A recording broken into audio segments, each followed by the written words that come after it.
قال عاد فوق الخلق يا مخلوق خالق ذي رفع من فوقنا السبع الطباق، ما خلقنا الله عبث ولا بيادق شاربين العز وقداحه.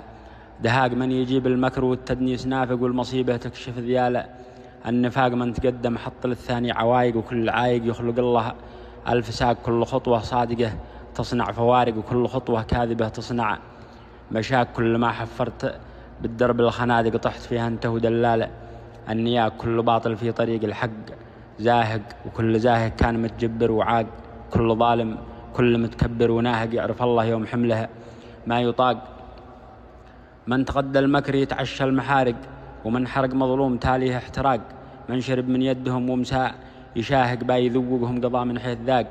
من رضي للناس تدخل بالمآزق، لا يدورهم متى جاها اختناق.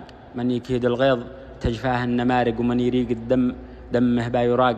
من على المسكين متهيمن وناهق، وعد ربي وعد ما منه مساق.